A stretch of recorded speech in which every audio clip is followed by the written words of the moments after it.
Bab 120, Audiensi, 1. Jangan lupa like dan subscribe, agar kami makin semangat upload lebih banyak. Pada dasarnya, saya adalah perangkat tambahan untuk sihir Anda, Sir Eugene. Mata Mer berbinar saat dia duduk di kursi.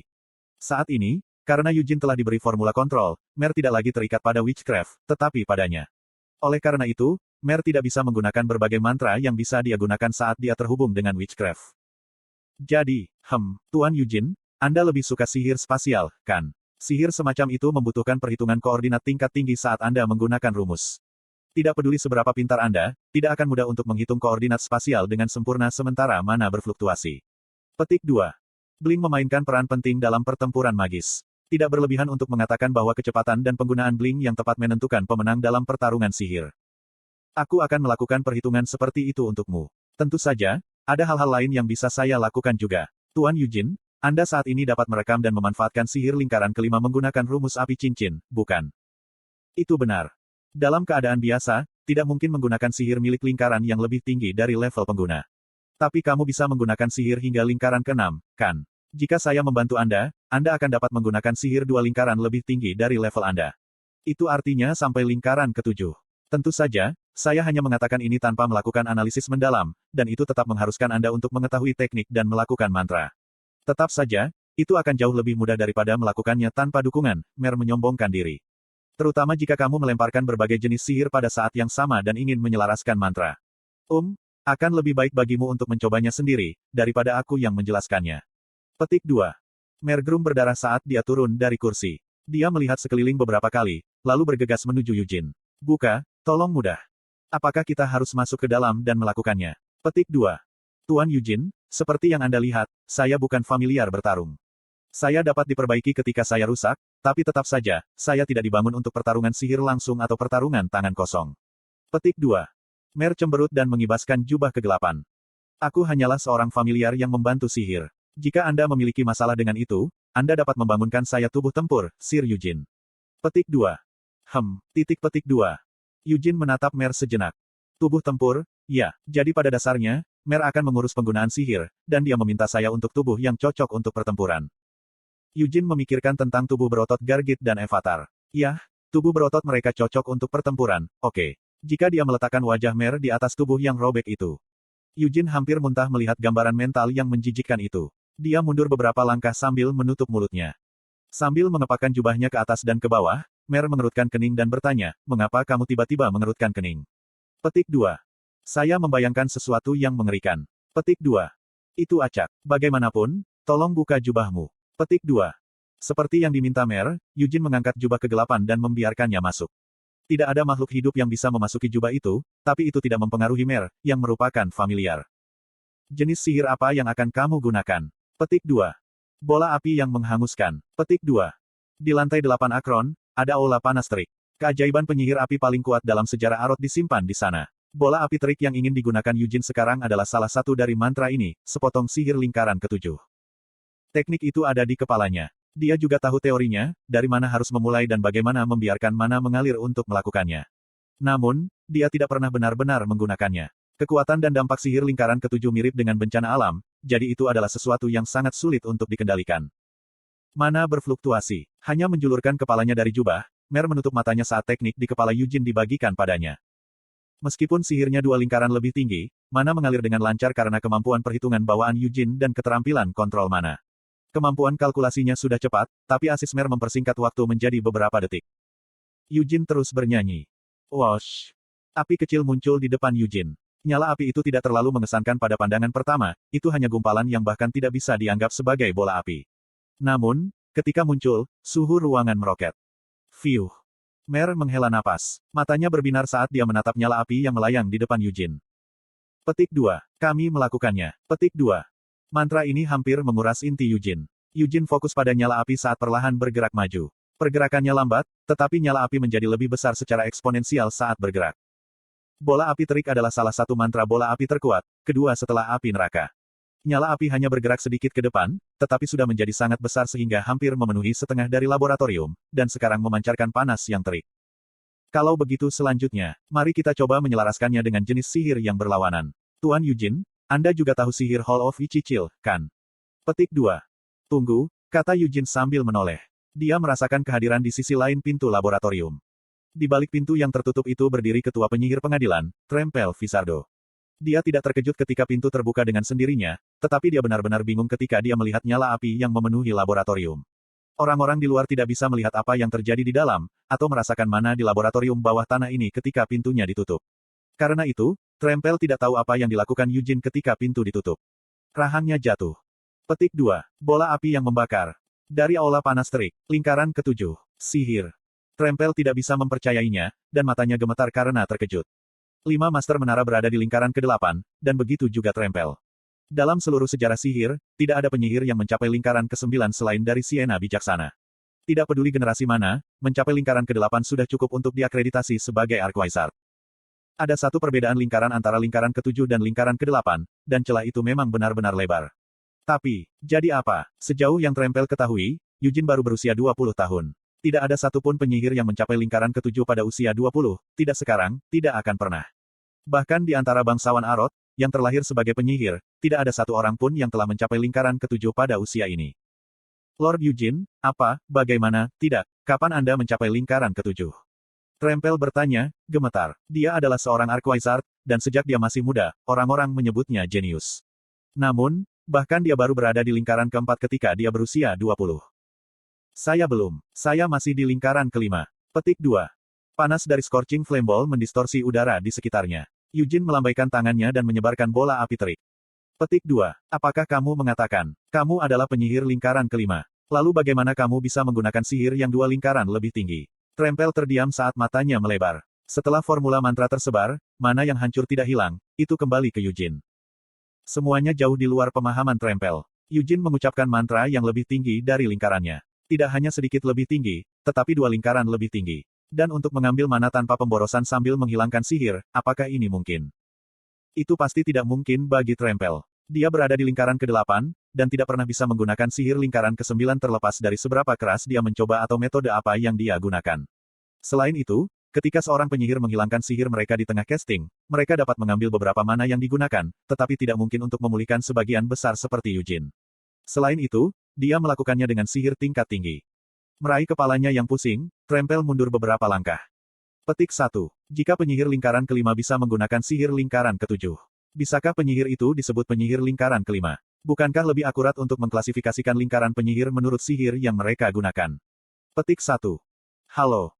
Sambutan ini tidak menghilangkan kebingungan Trempel. Melihat Mer menjulurkan kepalanya dari jubah Eugene, kaki Trempel berubah menjadi jeli dan dia ambruk di lantai.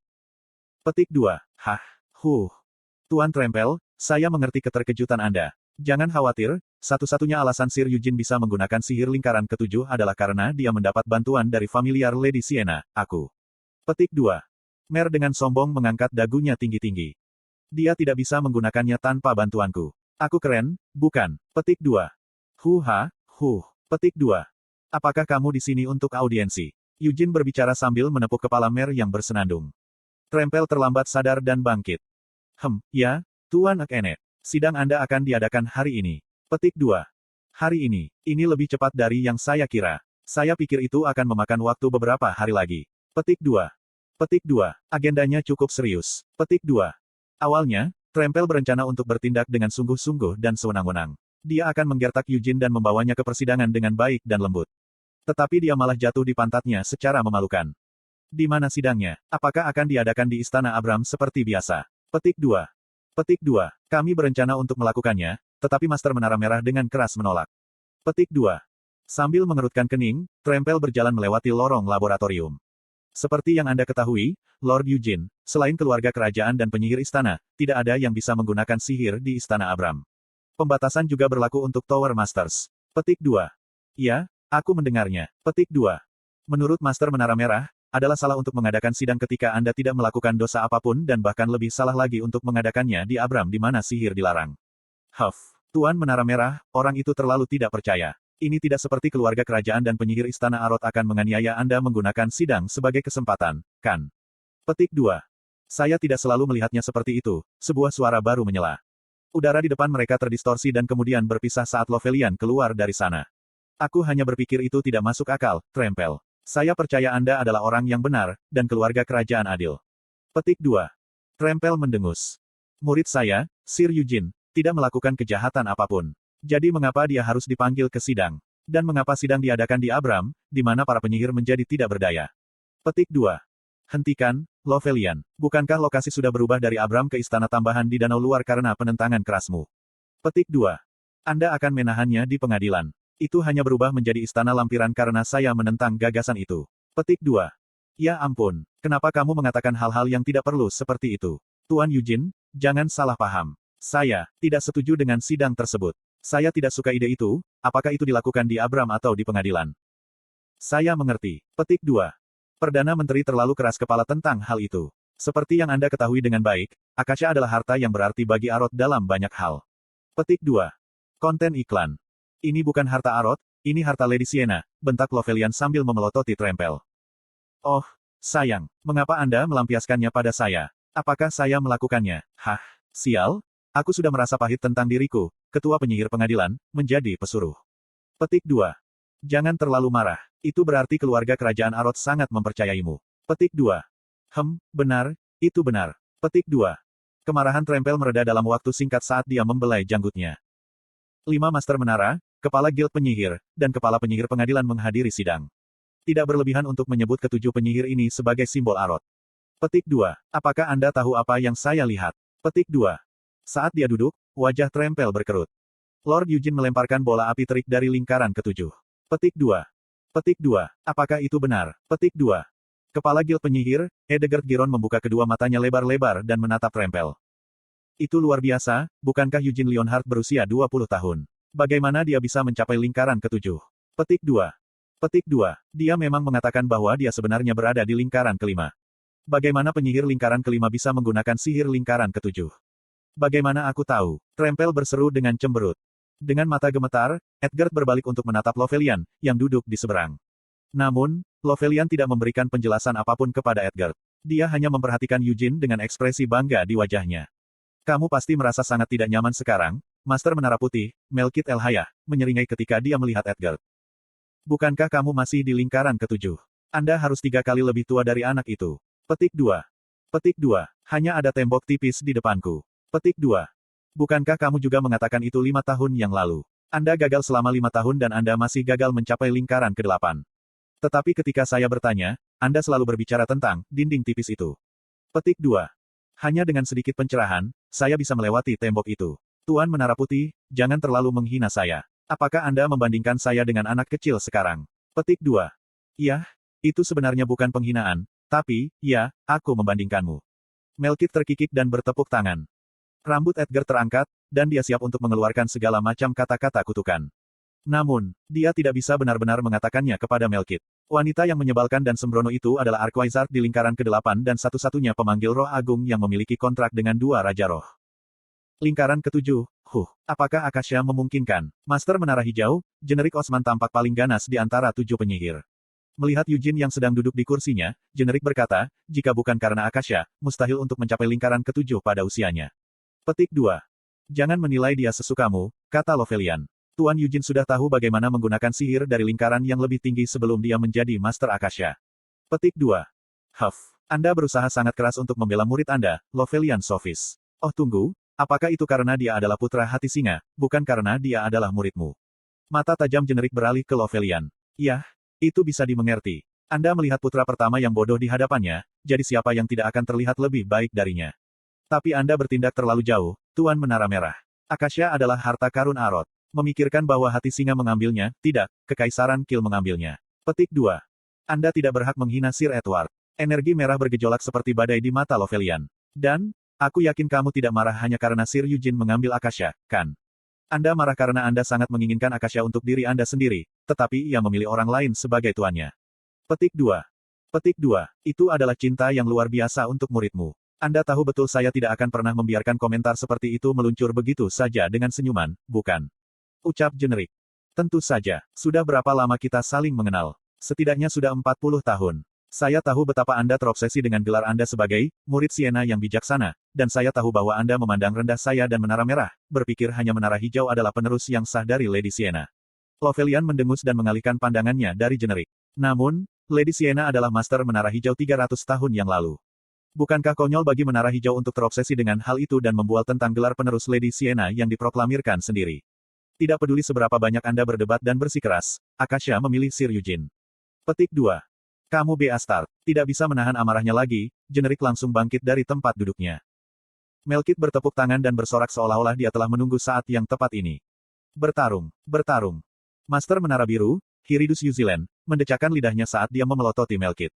Apa yang sedang kamu lakukan sekarang? Apakah kamu tidak malu di depan pemuda itu? Petik 2. Saya tidak punya niat untuk bertarung. Lovelian menyeringai sambil mengangkat bahu. Guru Menara Hijau secara tidak tepat terbawa oleh perasaannya, itu saja. Petik 2. Jenerik menggertakkan giginya saat mana yang besar mengerumuninya. Lovelian mencibir dan memanggil mananya sendiri untuk melawan Green Tower Master. Gemuruh. Mana besar yang dibuat lelah oleh keduanya mengguncang seluruh lampiran.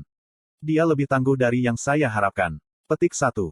Duduk di kursinya, Eugene menyaksikan seluruh adegan terungkap. Gurunya, Lovelian, tidak pernah kehilangan kesabaran di depan Eugene. Dia telah bertemu Lovelian ketika dia berusia 13 tahun, dan saat itu juga, Lovelian menyenangkan dan lembut dengan anak-anak, seorang guru yang baik dan baik hati.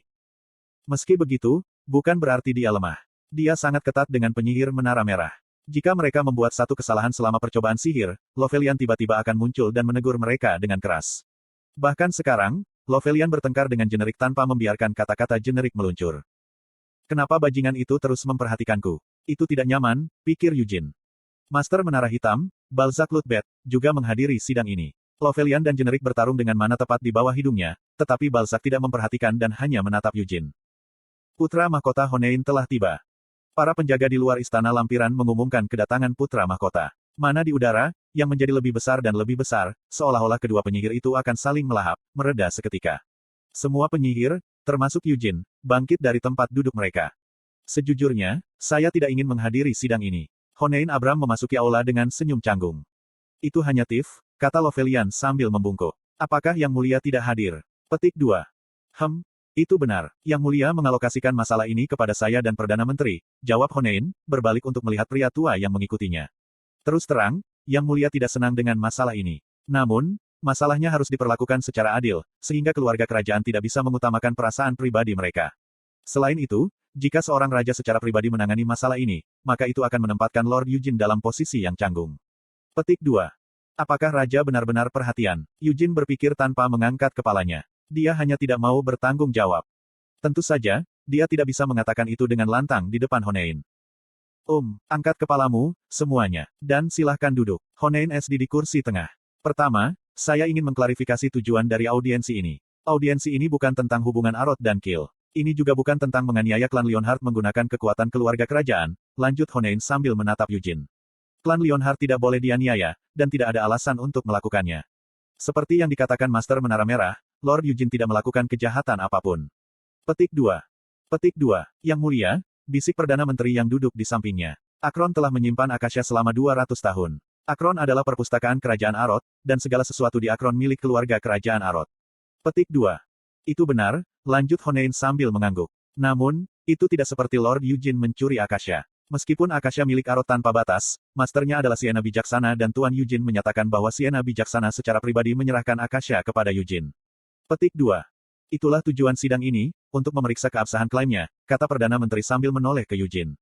200 tahun telah berlalu sejak Lady Sienna mengasingkan diri. Tapi dia sekarang memberitahu kita bahwa Lady Sienna, hidup, dan menyerahkan kepemilikan Akasha kepada orang lain. Sulit untuk mempercayai klaimnya secara membabi buta. Petik 2. Tidak percaya, Lovelian berseru sambil menyipitkan matanya. Perdana Menteri Conrel, apakah itu berarti murid saya berbohong? Petik 2. Aku hanya berbicara tentang kemungkinan, kata Conrel sambil mengelus jenggotnya. 200 tahun adalah waktu yang lama. Kami telah mati-matian mencari Lady Sienna, tapi kami gagal menemukan jejaknya. Bagaimana dia bisa begitu saja menyerahkan kepemilikan Akasha? Bahkan jika itu benar, Akasha telah menjadi milik Akron, milik Arot selama 200 tahun. Jadi, bukankah tepat bagi keluarga kerajaan Arot untuk mengklaim Akasha? Petik 2. Mengklaim sesuatu yang bahkan tidak bisa mereka gunakan. Melkit tertawa. Baiklah, memang benar bahwa Akasha telah menjadi milik Arot selama 200 tahun. Tapi untuk mengklaim bahwa Arot adalah Tuan Akasha, bukankah itu agak konyol? Petik 2. Tuan Menara Putih. Conrel mencoba menyela, tetapi Melkit melanjutkan. Apa? Aku salah. Selama lebih dari 200 tahun, tidak ada yang bisa menjadi Tuan Akasha. Dari mantan raja hingga setiap penyihir di Akron, Akasha tidak mengenali siapapun sebagai tuannya. Petik 2. Aku bukan penyihir, jawab Conrel sambil mendengus. Aku sadar bahwa Akasha adalah staf Archwizard, tapi aku tidak bisa merasakannya. Tetap saja, saya bisa merasakan bahwa itu adalah harta keluarga kerajaan.